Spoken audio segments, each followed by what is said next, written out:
अंतिम घड़ियाँ आ पहुँची हैं, कुछ ही क्षण रहे बाकी हैं। अंतिम घड़ियाँ आ पहुँची हैं, कुछ ही क्षण रहे बाकी हैं।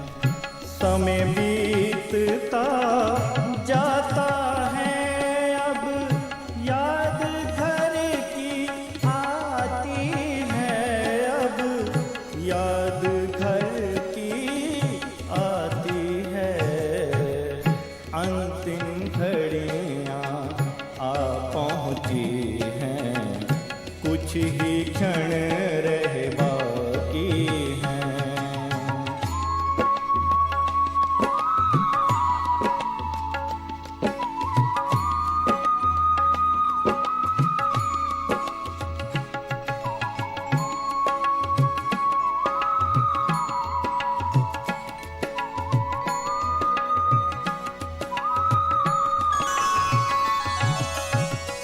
तन से होकर के अब न्यारे मूल वतन जाना है प्यारे। होंगे वहाँ अव्यक्त नज़ारे, होंगे वहाँ अव्यक्त नज़ारे। धड़कन दिल की बताती है, अब याद घर आती है। अंतिम घड़ियाँ आ पहुँची हैं, कुछ ही क्षण रहे बाकी हैं।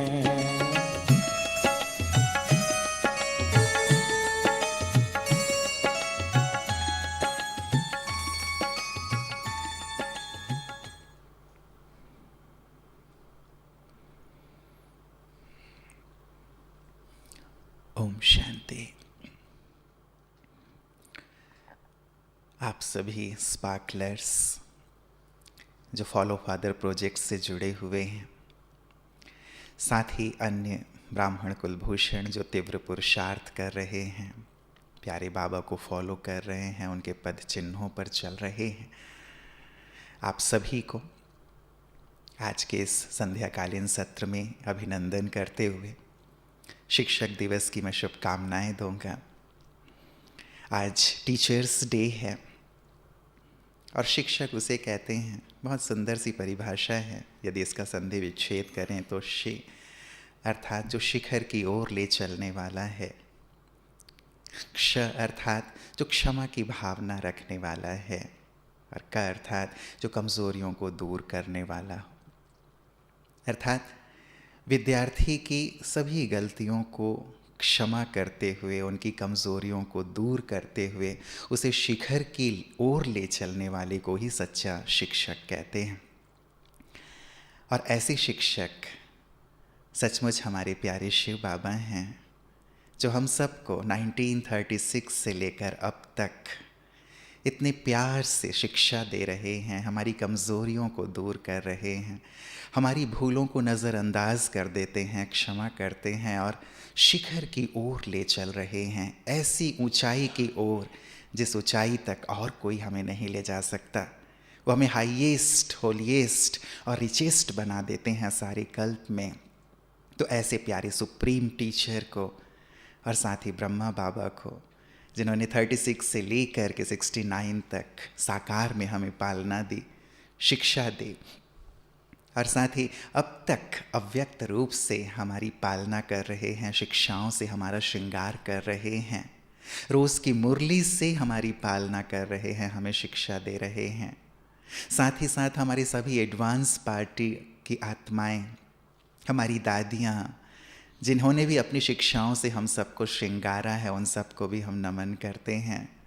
हमारी टीचर्स बहनें जो कि सेंटर पे रह कर के वर्षों से त्याग तपस्या का जीवन जी रही हैं, हम सब का मार्गदर्शन कर रही हैं, उन सबको भी आज के इस टीचर्स डे पे नमन है। और आप सभी भी जो रूहानी टीचर्स हैं, मास्टर टीचर्स हैं, बाबा के जैसे बन करके सभी को शिक्षाओं से सजा रहे हैं। आप सबको भी आज के शिक्षक दिवस की बहुत बहुत शुभकामनाएं। और हम सबका मार्गदर्शन सतत करने वाले, हम सबको आगे बढ़ाने वाले, प्रेरणा देने वाले ऐसे हमारे सीनियर टीचर, मैं हेडमास्टर भी कहता हूँ उनको, आदरणीय सूर्य भाई जी भी हमारे साथ हमेशा की तरह हमारी मार्गदर्शन करने के लिए हैं। उनका भी हम अभिनंदन करते हैं, स्वागत करते हैं और उन्हें भी टीचर्स डे की शुभकामनाएं देते हैं। भ्राता जी बहुत बहुत स्वागत, अभिनंदन और सभी की ओर से टीचर्स डे की आपको शुभकामनाएं। और भ्राता जी आज का विषय रखा गया है बेहद की वैराग्य वृत्ति। आप सभी जानते हैं कि हर 15 दिन में एक सुंदर विषय लेकर के फॉलो फादर प्रोजेक्ट में हम चल रहे हैं।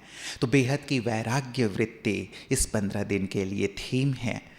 बाबा ने हमेशा कहा है कि बेहद की वैराग्य वृत्ति ही जैसे मुक्ति धाम का गेट खोलने वाली है, और इसके निमित्त तुम सब बच्चे हो। बाबा ने कहा है जब तक बेहद की वैराग्य वृत्ति तुम्हारे अंदर नहीं होगी तब तक विश्व की आत्माओं में भी वैराग्य वृत्ति उत्पन्न नहीं होगी।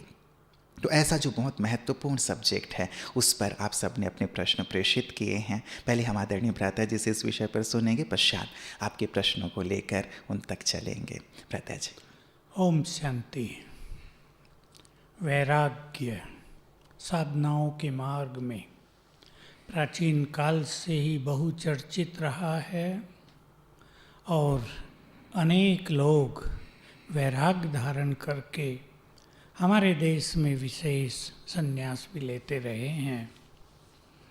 वैराग्य से त्याग वृत्ति स्वतः ही आ जाती है और त्याग से तपस्या होने लगती है, क्योंकि मनुष्य का मन तपस्या के लिए बहुत एकाग्र चित्त होना चाहिए। और अगर वस्तुओं में, पदार्थों में, व्यक्तियों में आसक्ति है तो एकाग्रता होती नहीं है। फिर साधनाएं मेहनत की साधना हो जाती, एकाग्रता होती नहीं। और यही बात हुई अनेक संत महात्माओं के साथ भी, और यही बात हो रही है ब्रह्मावत्सों के साथ भी, जो राजयोग के इस सर्वोत्तम मार्ग पर अग्रसर हैं। व्यक्तियों में वस्तु, खान पान, साधन, इलेक्ट्रॉनिक्स के साधन, इन सब में यदि हमारा इन्वॉल्वमेंट ज़्यादा रहता है तो एकाग्रता भंग होती है और तब हम श्रेष्ठ योगी नहीं बन सकते। परमात्म सुख से वंचित रह जाते हैं, जो हमारे लिए बहुत बड़ी चीज़ है, जो 5000 साल में केवल अभी प्राप्त होता है। अतीन्द्रिय सुख, परमात्म सुख, परम आनंद। आनंद की व्याख्या कोई कर नहीं सका आज तक, क्योंकि ये एक अनुभूति है। जैसे मीठा क्या है, इसकी व्याख्या कैसे कोई करेगा। वो एक अनुभूति है, वो एक टेस्ट है। परम आनंद, सर्वोच्च स्थिति, परमात्मा मिलन, उसकी प्राप्ति के आधार पर होती है और वैराग्य इसकी नींव है। इसलिए जिनको महान तपस्वी बनना हो, जो बाबा की आज्ञाओं का पालन करना चाहते हो, वो सब अब वैराग्य को धारण करें। और हम चर्चा करेंगे अभी कि हमारा वैराग्य ज्ञान युक्त है। हमारा वैराग्य सूखा नहीं है। ऐसा नहीं हम राख लपेट के शरीर को और पड़े रहेंगे कहीं ऐसे ही। हमारा बड़ा रॉयल वैराग्य, ज्ञान युक्त वैराग्य, सुखदायी वैराग्य है।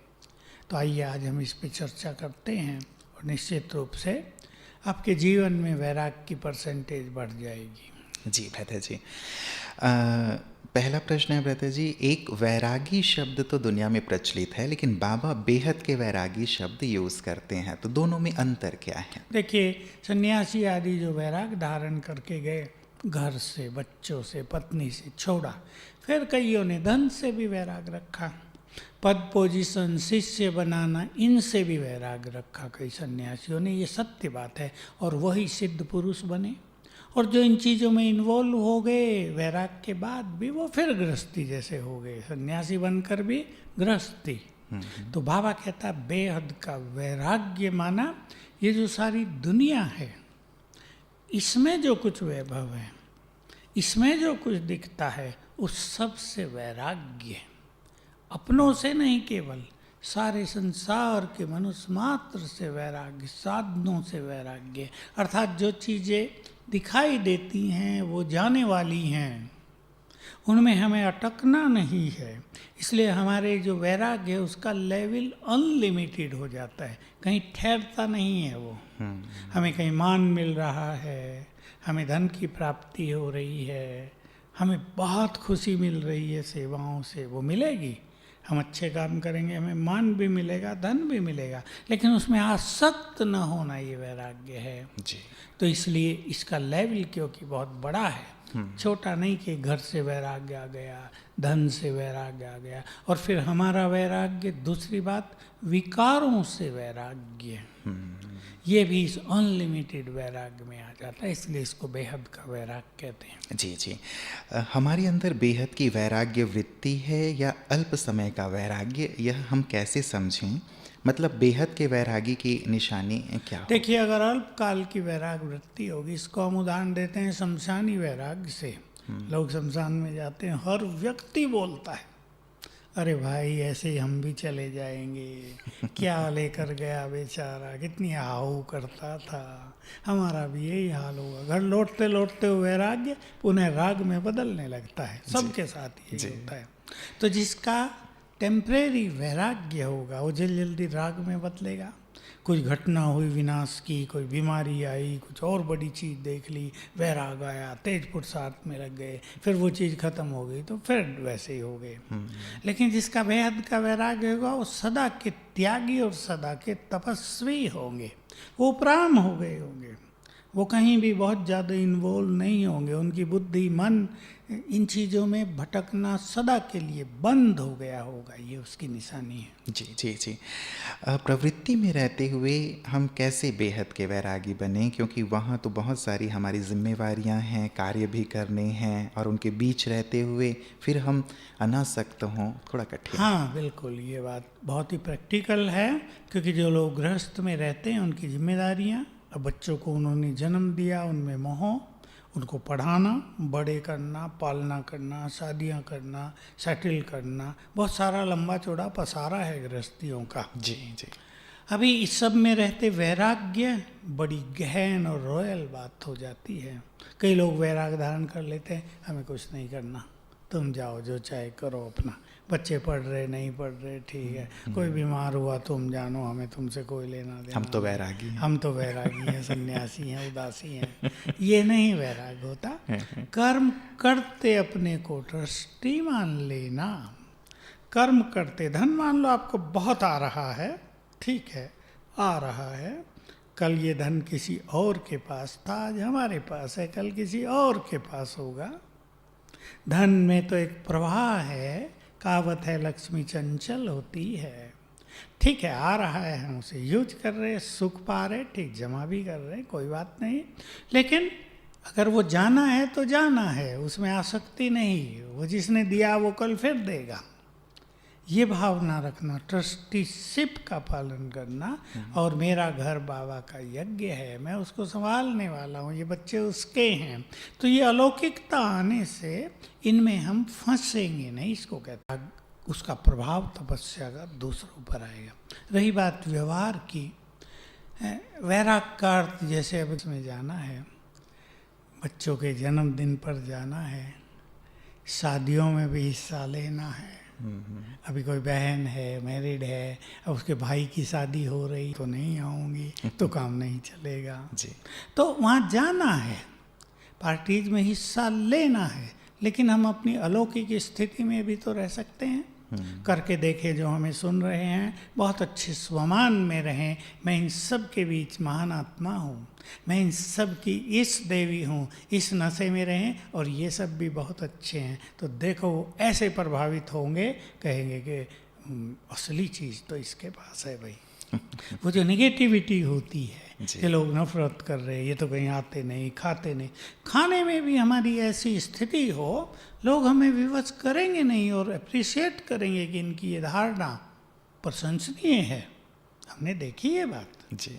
लेकिन हमसे समझाना आना चाहिए, कहना आना चाहिए। लोग क्या सीधा कहते हैं, हम तुम्हारा नहीं खाते, हम बाहर का नहीं खाते, वो सुनाया करते ना, बहनें गई थी माता के घर, उसने समोसे मंगाए थे, बहनों ने कहा माता जी हम बाहर का नहीं खाते। माता जी ने बड़े प्यार से उत्तर दिया बाहर का नहीं है बहन जी, घर में ही बनाया है। तो समझाना आता नहीं है बहुतों से, हम नहीं खाते ये चीज़ें।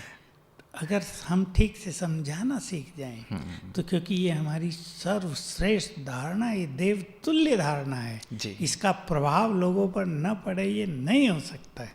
लेकिन यही सबसे ज़्यादा कठिनाई आती है लोगों को कि हम नहीं खाते तो ये जो संबंधों में मधुरता वाली बात है वो खत्म होती है। यही वो मैंने यही बताया कि उनको समझाना नहीं आता। जी। और पार्टी हो रही है तो उसमें से ऐसी कुछ चीज़ें ले लेनी चाहिए जो हम खा सकते हैं, जो मशीन मेड हैं, अनटच्ड हैं।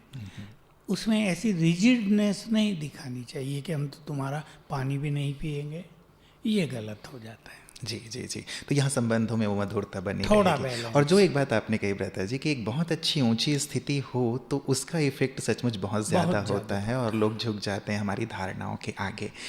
अगला प्रश्न भ्राता जी ये कहते हैं, विश्व परिवर्तन में बेहद की वैराग्य वृत्ति का क्या महत्व है?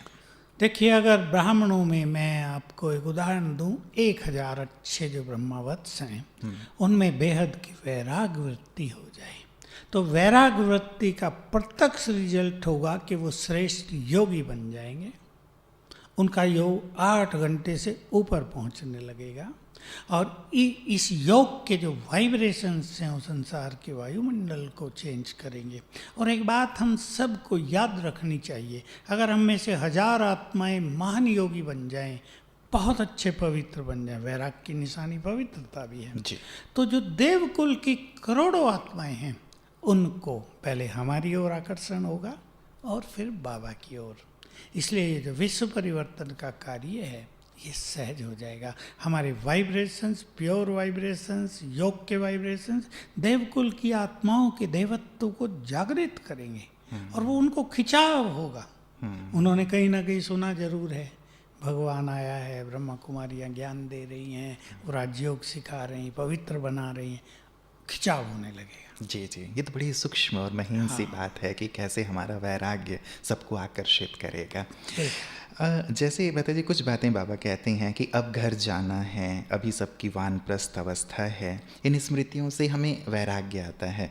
ऐसी ही और कौन सी स्मृतियां हैं जो हमारी वैराग्य को प्रबल करें या जिन्हें याद करते ही जैसे वैराग्य आए? मैं सभी भाई बहनों को ये कहना चाहूँगा कि बाबा की मुरली जब सुने तो इस नज़र से सुने, इस एटीट्यूड से सुनेंगे कि बाबा हमें याद दिला रहा है, कुछ स्मृतियों को जगा रहा है हमारी।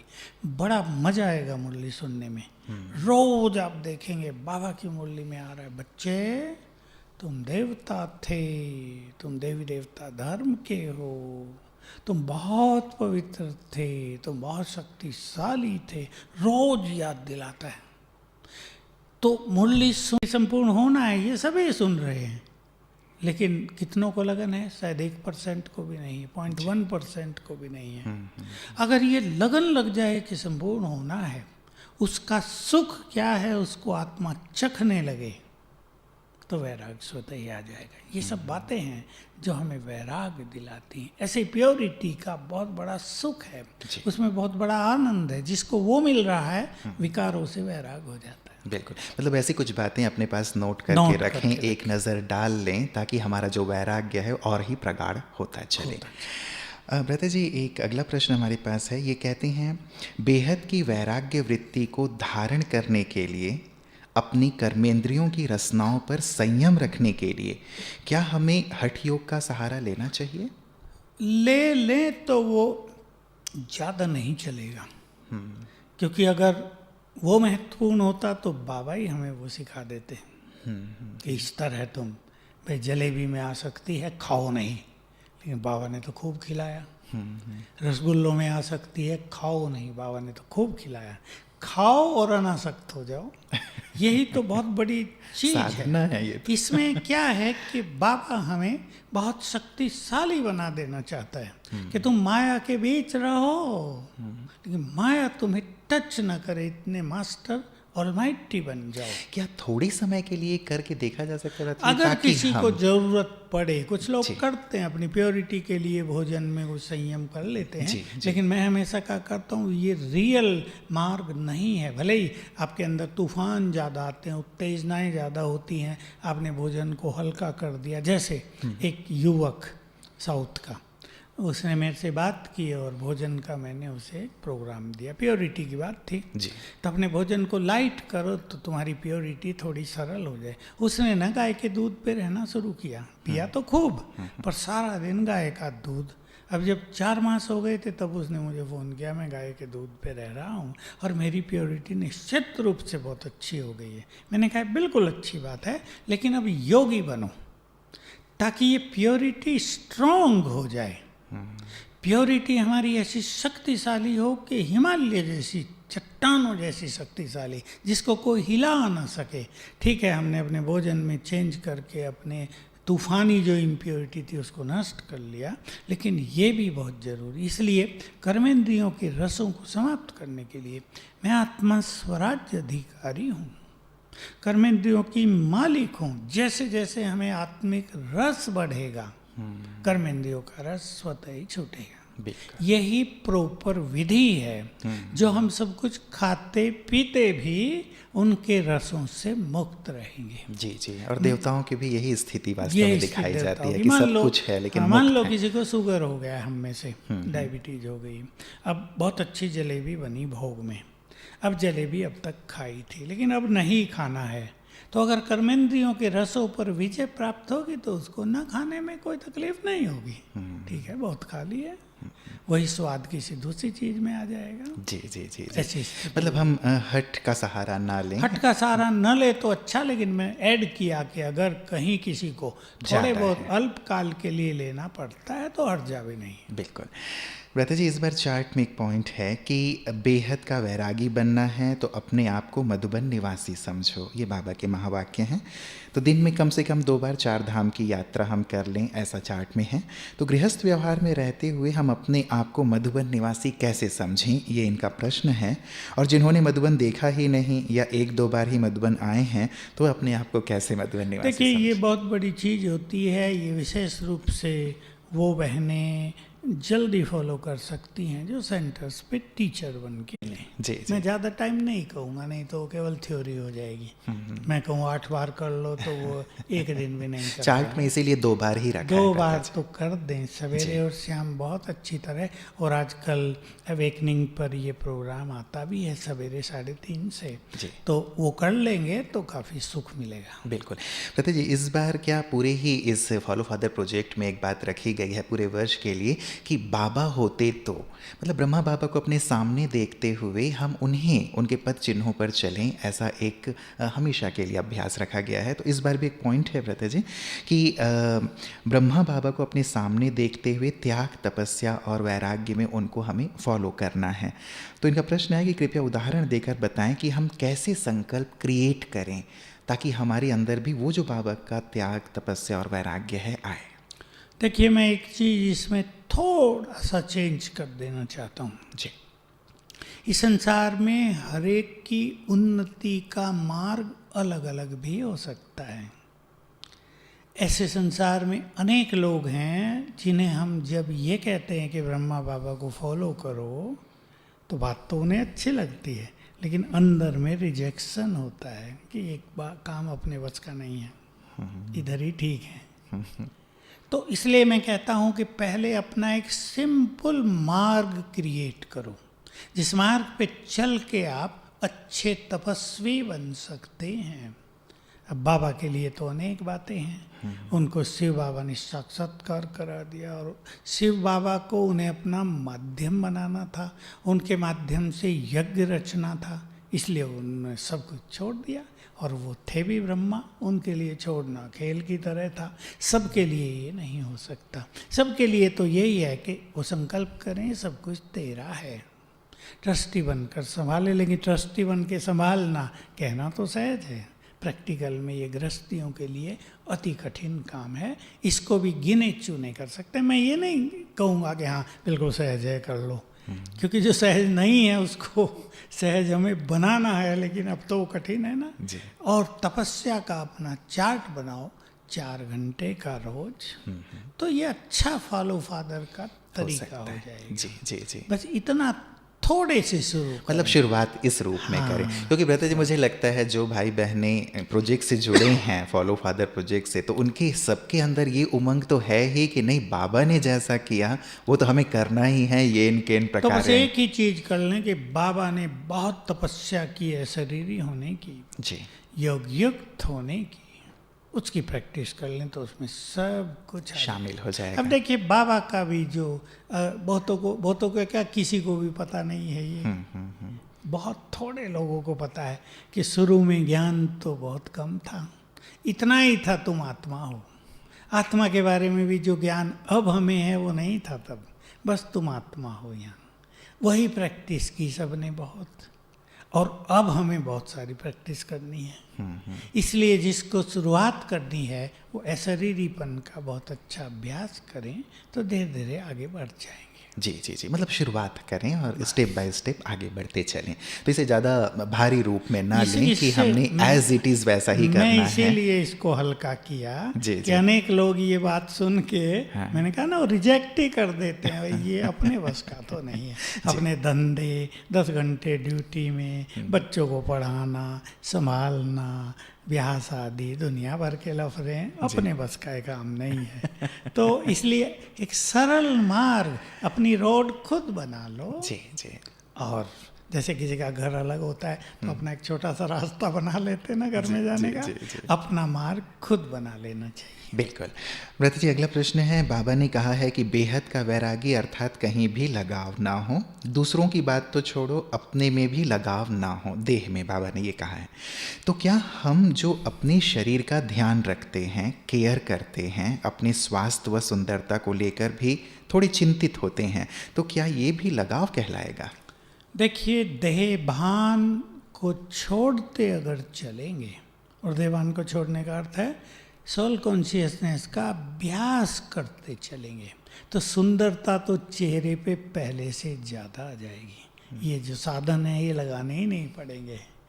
और दूसरी बात है, हमें केयर तो करना ही चाहिए, वही बात तो हम करते आ रहे हैं। बैलेंस, ये नहीं कि शरीर तो बेकार है, इसकी कोई वैल्यू नहीं है, इसको तो छोड़ देना है, ये तो मिट्टी है, क्या खिलाना इसको, क्या सजाना इसको, ये भी नहीं। ब्रह्मा बाबा अपने शरीर की बहुत केयर करते थे और सजाते थे। कहता था शिव बाबा के घोड़े को तैयार कर रहा हूँ, अभी ना हो कोई मेरे पास, भोजन खिला रहा हूँ घोड़े को, मालिश करा रहा हूँ जरा। तो ये सब तो करना ही होता है। जी जी जी। क्योंकि मतलब बाबा भी शरीर की तंदुरुस्ती का पूरा ध्यान बहुत रखते ध्यान थे। रखते थे। जी जी। क्योंकि जीना था और तपस्या करनी थी, और तपस्या तब तक नहीं होती जब तक हेल्दी बॉडी ना हो। इसलिए ये बात बिल्कुल गलत है कि हम शरीर को वैल्यू न दें। आज भी मुरली में था, तुम्हारा अंतिम शरीर बहुत मूल्यवान है, इसके द्वारा ही तो तुम भगवान से मिलते हो। जी जी। इसलिए इसको पूरी वैल्यू देना, इसकी पूरी संभाल करना, इसकी पूरी ट्रीटमेंट रखना, हर चीज़ का ध्यान रखना। और आप समाज में रहते हैं, थोड़ा बहुत श्रृंगार सजावट कर लेना, उसमें कोई बुराई जैसे कभी किसी समारोह में जाते हैं, हाँ। जैसे हमारी बात हुई थी, तो वहाँ पे भी यदि सीधे साधे सफ़ेद कपड़ों में चले गए तो अच्छा नहीं लगता। चेहरे पे वहाँ धूल वो राख लपेट के तो नहीं जाएंगे ना। कई बार एक संकल्प इसलिए आता है व्रता जी कि जैसे कई लोग अब नेचुरोपैथी में जाते हैं या करते हैं, उसमें थोड़ा वक्त देना पड़ता है, खाना बनाने में, ये करने में, वो करने में, तो ये टाइम वेस्ट तो नहीं है? देखिए, हर चीज़ का एक बैलेंस होना चाहिए। कोई भी पैथी अपने में परफेक्ट नहीं है।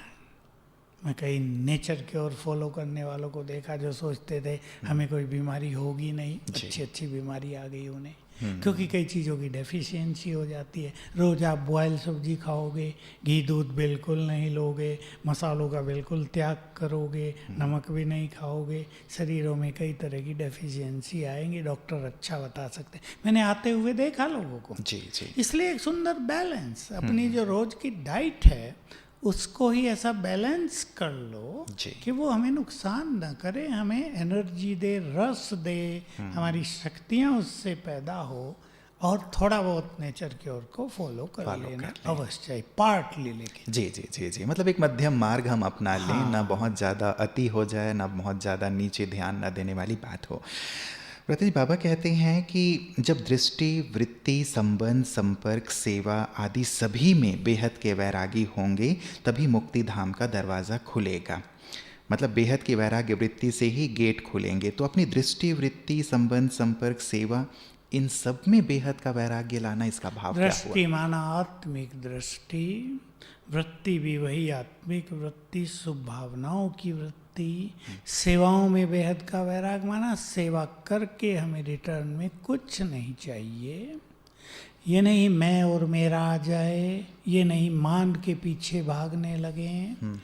हर चीज में हम न्यारे और प्यारे बन जाएं, सिंपल भाषा में हम ये कहेंगे तो ये बेहद की वैराग वृत्ति होगी। जी जी, मतलब ये भी मुझे लगता है एक लंबी साधना है। हाँ। और एक अच्छे अभ्यास के बाद हम इस स्थिति तक पहुंच पाएंगे। मैं सार में यही कहूँगा कि अगर अशरीरीपन का बहुत अभ्यास किया जाए जी। और आत्मिक दृष्टि का, तो बहुत सारे वैराग्य की जो बातें हैं वो ऑटोमेटिकली जीवन में आ जाती हैं। बहुत सुंदर सार गर्भित बात आपने कही ब्रता जी, हम उन प्रैक्टिसेस को ज़रूर शामिल करेंगे अपने उसमें। अगला प्रश्न है, एक तरफ हम वैराग्य की बात करते हैं और दूसरी तरफ हमारे सेंटर्स, बाबा का रूम आदि आदि इतना शान से बनाते हैं, इंटीरियर की बात हो या फिर गिफ्ट पैकिंग की बात हो, भोजन की वैरायटी की बात हो, तो इन सभी के साथ वैराग्य वृत्ति का क्या कनेक्शन है? क्या सिंप्लिसिटी भी वैराग्य का अंग नहीं है?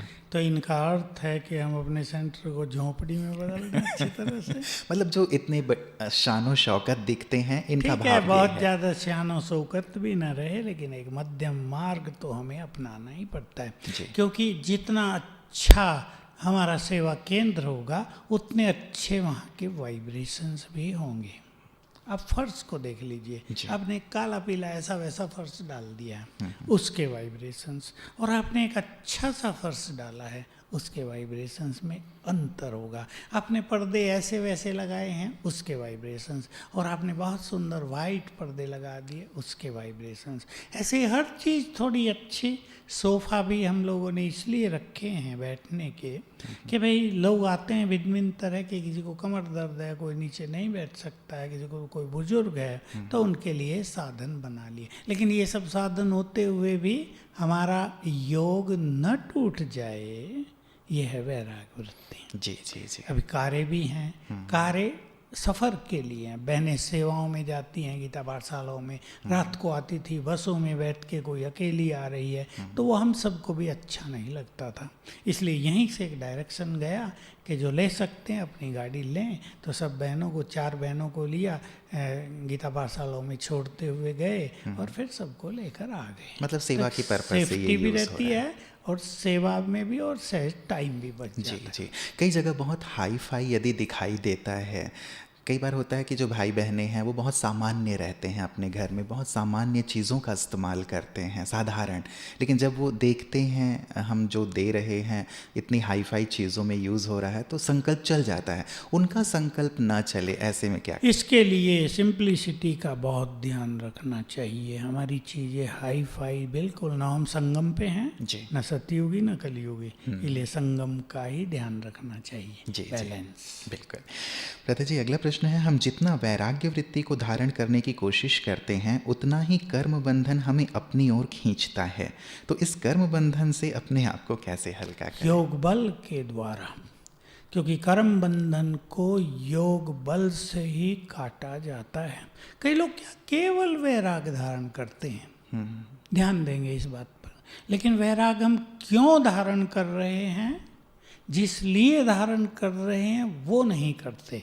हम वैराग धारण कर रहे हैं श्रेष्ठ साधनाओं के लिए, अशरीरीपन के अभ्यास के लिए, शिव बाबा के समीप जाने के लिए, तो वो साधनाएं नहीं करते तो वैराग सूखा लगता है फिर, और ये बंधन ही बने रहते हैं। लेकिन अगर हम साधनाएं भी बरोबर चालू रखेंगे तो ये जो बंधन है कटते जाएंगे। जी। बेहद की वैराग्य वृत्ति के लिए बाबा कहते हैं कि किसी भी प्रकार की आसक्ति ना हो, मेरे परिवार का यह सदस्य ज्ञान में आ जाए, ये संकल्प भी ना आए। और फिर बाबा ये भी कहते हैं कि चैरिटी बिगिंस एट होम। तो यहाँ हम इन दोनों बातों को कैसे समझें? ये गलत इन्होंने बोल दिया कि मेरे परिवार का ये सदस्य भी ज्ञान में आ जाए, ये संकल्प भी न हो। गलत। ये संकल्प हो कि हमारे पूरे परिवार का कल्याण हो, ये शुभ भावना होनी ही चाहिए। ये इन्होंने गलत समझ लिया। मुरलियों में ये बात आई है, उसको ठीक से समझना है। चैरिटी बिगिंस एट होम, हमें अपने घर का ही कल्याण पहले करना है।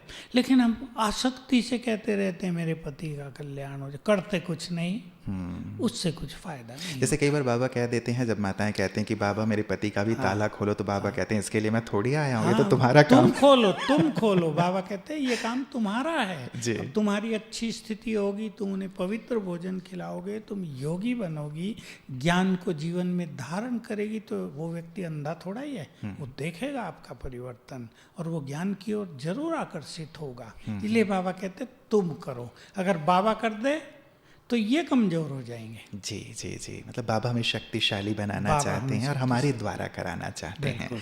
हमें सबको ज्ञान में लाने की शुभ भावनाएं रखनी ही हैं। जी जी, इसमें वैराग्य में 17वीं शताब्दी के रहस्यवादी कवि कबीर ने एक दोहे में कहा है, कबीरा खड़ा बाजार में मांगे सबकी खैर, ना काहू से दोस्ती ना काहू से वैर। क्या यह दोहा बेहद के वैराग्य तक की तरफ इशारा करता है? बिल्कुल। यदि हमारी आत्मिक दृष्टि हो जाए, हमारा संभाव हो जाए, सबसे हम फ्रेंडली हो जाएं, तो ना काहू से दोस्ती माना न किसी से आसक्ति होगी और न किसी से निगेटिविटी होगी, ये बेहद का वैराग्य हो जाएगा। जी जी, मतलब सबके साथ रहते हुए भी संभाव होगा। बुद्धि की भाषा है चित्र। अष्ट शक्तियों के चित्र को हम देखते हैं, समझते हैं चित्र के माध्यम से। ऐसे बेहद का वैराग्य का क्या कोई चित्र है? सन्यासी को ले सकते हैं, किसी को सब कुछ छोड़ के कमंडल लेके चल दिया, तब तो फिर उसी को फॉलो करने लगेंगे। ब्रह्मा बाबा है, इसका सबसे अच्छा चित्र है। उसके चरित्र को ठीक से समझ लेंगे तो वो चित्र बहुत काम आएगा। जी, बाबा कहते हैं भले धंधा धोरी करो पर मुझे याद करो। मैं जिस लौकिक प्रोफेशन में हूँ वहाँ हमें सेल्स के टारगेट कंप्लीट करने होते हैं। ऐसे में हम कैसे अपने लौकिक प्रोफेशन तथा बाबा ने अभी जो समय अनुसार समेटना तथा बेहद की वैराग्य वृत्ति के लिए पुरुषार्थ पर अटेंशन रखने के लिए कहा है, तो यह कैसे बैलेंस करें? बार बार ऐसा लगता है कि हमें अपने प्रोफेशन के टारगेट तथा पुरुषार्थ में वैराग्य लाना, इसमें थोड़ी दिक्कत होती है। देखिए, जो टारगेट दिया जाता है लोगों को, अब टारगेट तो उन्हें पूरा करना ही होगा और उसके लिए मेहनत भी करनी होगी और करनी चाहिए। किसी टारगेट को पूर्ण करने के लिए आगे बढ़ना, ये मनुष्य की एक बहुत बड़ी क्वालिटी है। लेकिन इसमें स्पिरिचुअलिटी को जोड़ा जा सकता है। समेटने की बात जो बाबा कहते हैं ना, मैं इसको एक शब्द में कहूँगा, व्यर्थ के विस्तार को समेट लो, बस। तो आपकी एफिशिएंसी बढ़ जाएगी और जो आपको टारगेट मिला है उसे आप हंसते हंसते पूर्ण कर सकेंगे। बस इतना आपको संभलना है कि बीच बीच में कभी बाबा का आह्वान कर लिया, कभी एक 10-20 सेकंड शरीरीपन का अभ्यास कर लिया, बीच बीच में स्वमान को रिपीट कर लिया, तो आप बहुत फ्रेश रहेंगे। और जो कर्म आप कर रहे हैं, आपको ऐसा नहीं लगेगा बस वही वो है आपके पास, तो स्पिरिचुअलिटी भी आपके पास रहेगी। ऐसा थोड़ा प्लानिंग करके काम पे जाया करें जी। तो भले ही आप 10 घंटे काम करें, किसी को 12 भी करना पड़ता है। एक तो काम को लाइटली लेंगे, इजीली करेंगे, एंजॉय करेंगे। ये नहीं बहुत काम है, थक गए, क्या टारगेट, ये सब निगेटिविटी नहीं। काम तो हर व्यक्ति कर रहा है, और जो कुछ नहीं कर रहे हैं वो तो कुछ भी नहीं है, वो तो बेकार हैं। न उनके पास कोई योग्यता रहती है, न वो योगी बन पाते। हमने देखा कोई कहे कि योगी बनने के लिए हमको फ्री कर दो, 5-7 दिन में बोर होकर डिप्रेशन में जाने लगेंगे। इसलिए बहुत एक्टिव होना, जी। जिम्मेदारियों को संभालना, टारगेट को पूर्ण करना, बट स्पिरिचुअलिटी को ज्वाइंट कर दो। जी जी, बस। बाबा को साथ ले लें या अमृत छोटी वेला छोटी अच्छा हो, चीजें या जो छोटी छोटी मैंने प्रैक्टिसेस जो आपने हल्की बताई। जो बताई, जी ये जी करने जी। लगे।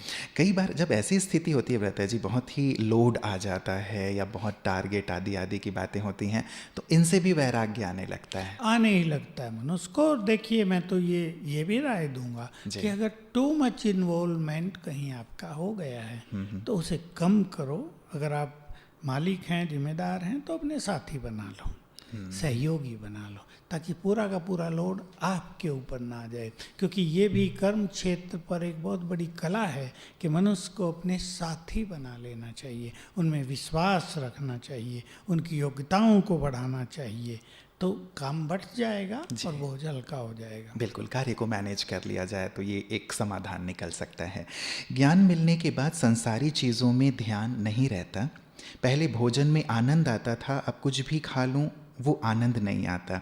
बाहर जाने की इच्छा नहीं करते, पुराने वस्त्र में ही रहते हैं, नए वस्त्र यूज़ करने की इच्छा नहीं होती।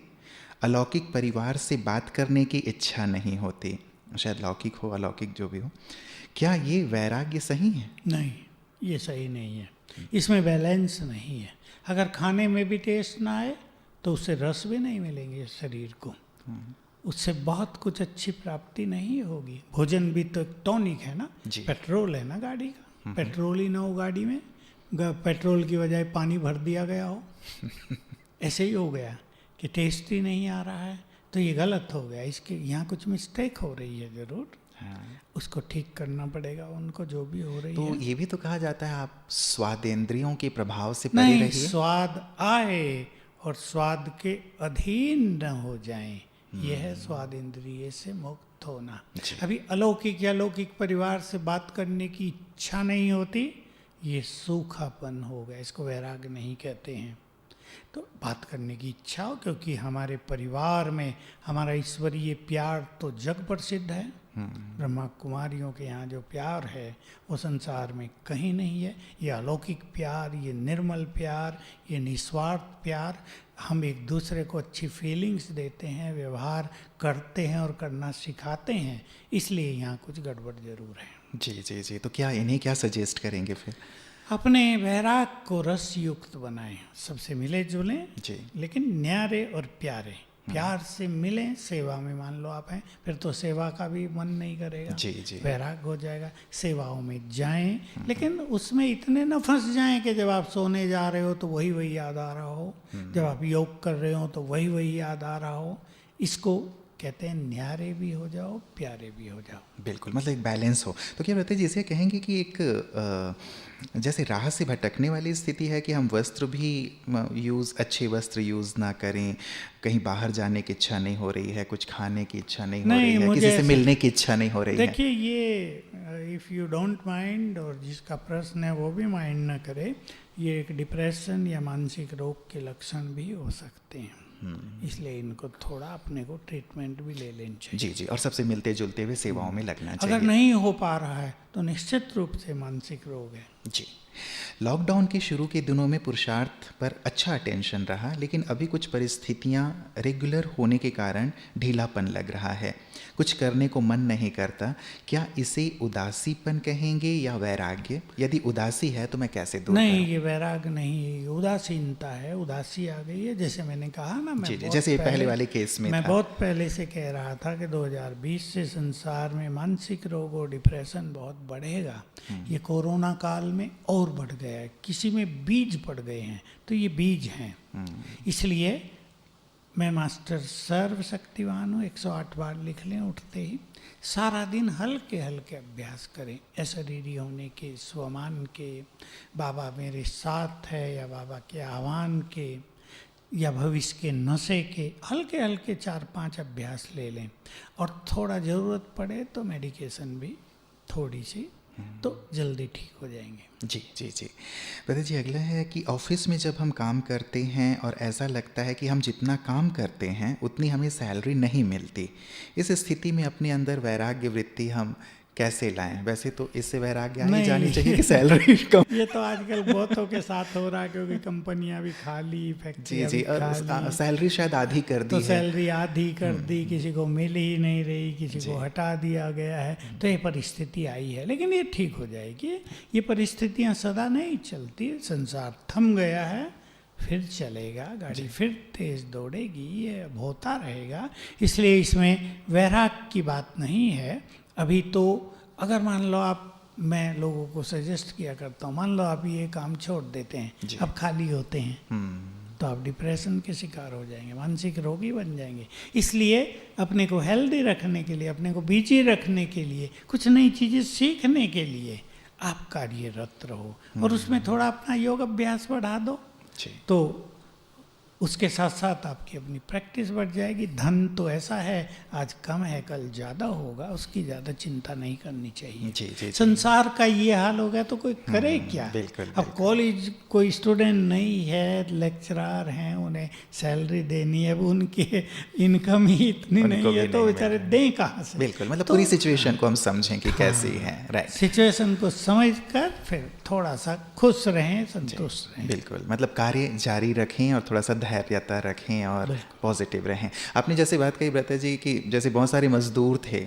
बॉम्बे से, दिल्ली से, वो सब कोरोना काल शुरू हुआ तो भाग तो गए अपने घर, अब खाली हो गए हैं। तो वही स्थिति जो आप कह रहे हैं कि अब बेचारे सोच रहे हैं कि काम कहाँ मिले। नहीं, वही हुआ, इतना डरा दिया गया लोगों को। अब देखो, तब से अब कोरोना मैं समझता हूँ 50 गुना ज़्यादा होगा। जी। लेकिन अब लोग डर नहीं रहे, कारोबार चालू कर दिया, अपना मास्क पहन रहे हैं, निर्भय हो गए हैं। तब इतना डरा दिया गया था कि इस मोहल्ले में 10 केस मिल गए, मरे हम तो गए, भागो यहाँ से, ऐसा कर दिया। बेचारे पैदल चलने लगे मजदूर। तो ये डर जो पैदा, मैं तब भी कहता था, डर जो पैदा किया जा रहा है, ये बेचारे वहाँ जाके करेंगे क्या? बिल्कुल। अब उनमें कर दिया कि चलो मरेंगे, अपने घर ही मरेंगे, भूखे मरेंगे, ये तो नहीं होता ना। फिर से वापस लौट रहे हैं। और मैं उन सबको कहूँगा, अगर आपकी फैक्ट्री या कारोबार चालू हो गया हो तो आप वापस लौटें, और जो सावधानियाँ सरकार बता रही हैं उनको फॉलो करें, और ऐसा कुछ होगा नहीं। बिल्कुल, मतलब सावधानी पूर्वक अपने कार्य करते रहें, और जितना मिल रहा है उसमें अभी फिलहाल संतुष्ट रहें। स्थितियाँ परिस्थितियाँ बदल जाएंगे।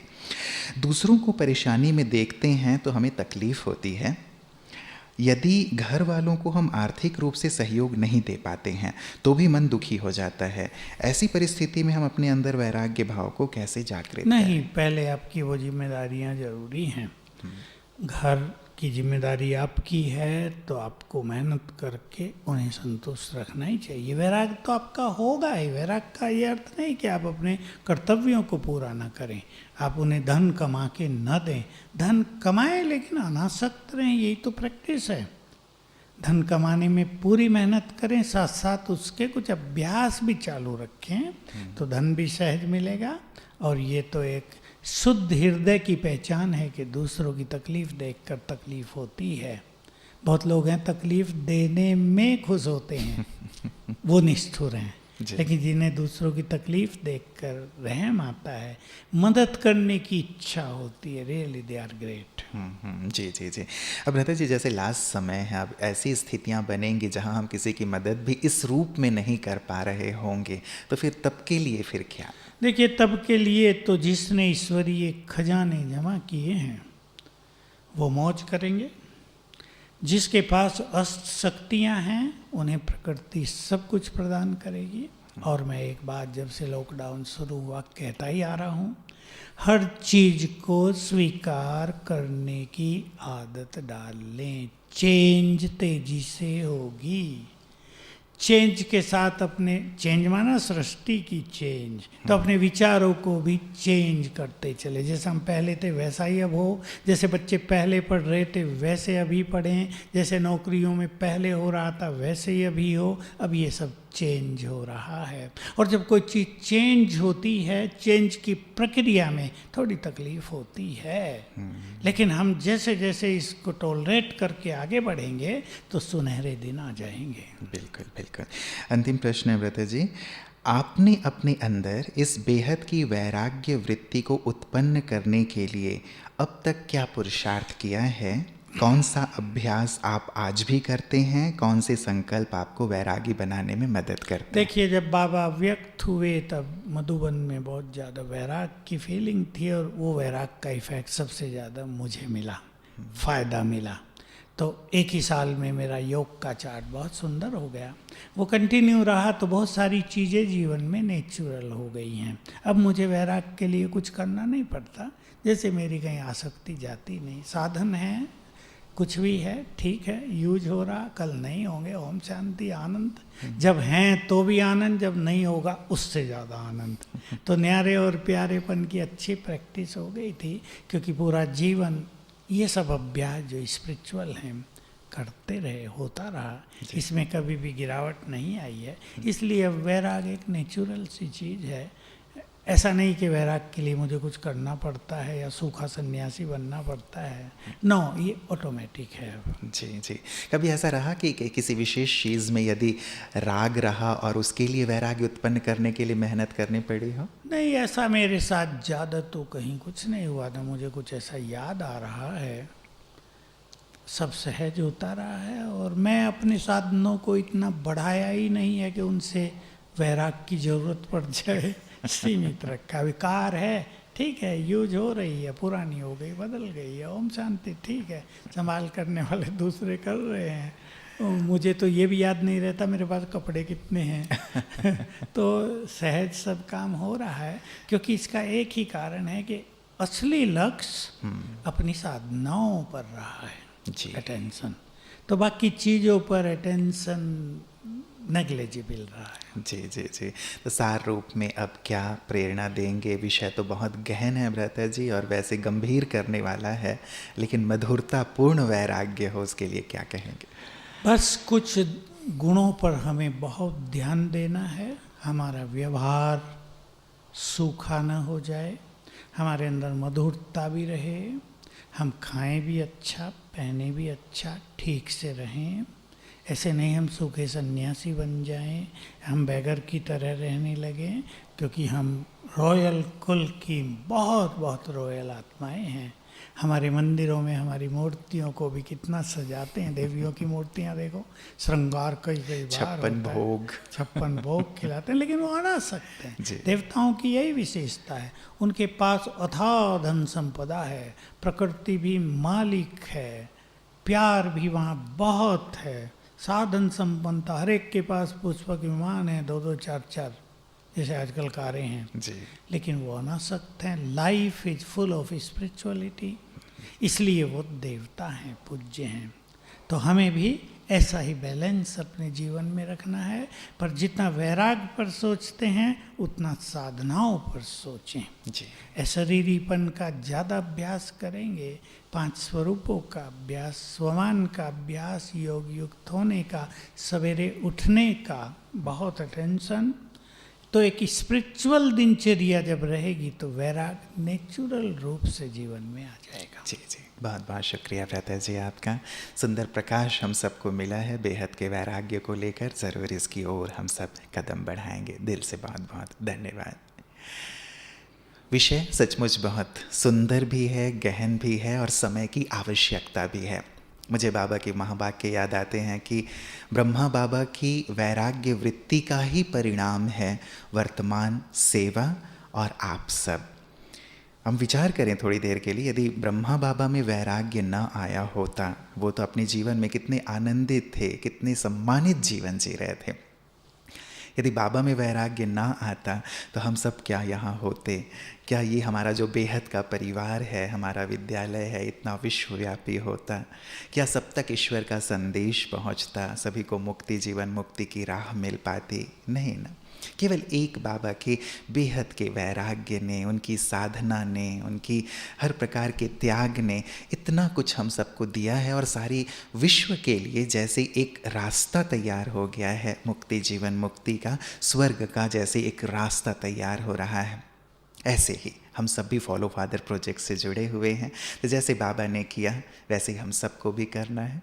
अपने जीवन में मधुरतापूर्ण ज्ञान युक्त बेहद के वैराग्य को शामिल करना है, क्योंकि जैसे शुरुआत हमने की थी, बाबा ने कहा है बेहद के वैराग्य से ही मुक्ति धाम के गेट खुलेंगे और इसी से ही सारे विश्व की आत्माओं में भी वैराग्य उत्पन्न होगा।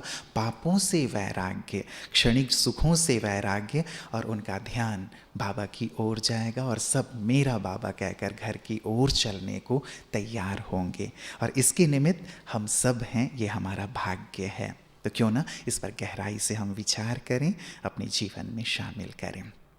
एक बार पुनः आप सभी को शिक्षक दिवस की बहुत बहुत ढेर सारी शुभकामनाएं। ओम शांति। चलें अब प्यारे परम शिक्षक बाबा को दिल से शुक्रिया करेंगे, जिन्होंने हमारे जीवन को शिक्षाओं से सजाया है।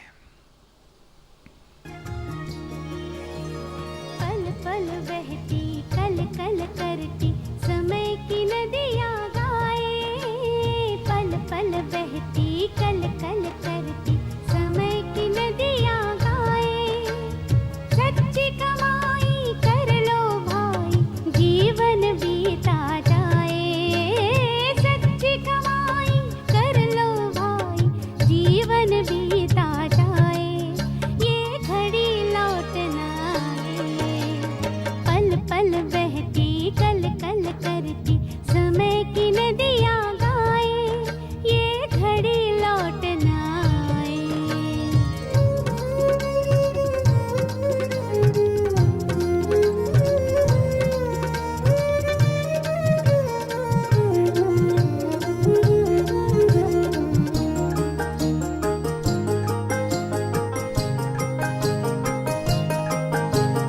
जीवन प्रभु उपहार है, इसका मोल हजार है। जीवन प्रभु उपहार है, इसका मोल हजार है। टिक टिक करती समय की सुइयां कहती बारंबार है। टिक टिक करती समय की सुइयां कहती बारंबार है। दिल की दुआएं सब पे लुटाए, अंत यही काम आए। ये घड़ी लौट ना आए, पल पल बहती कल कल करती समय की नदियाँ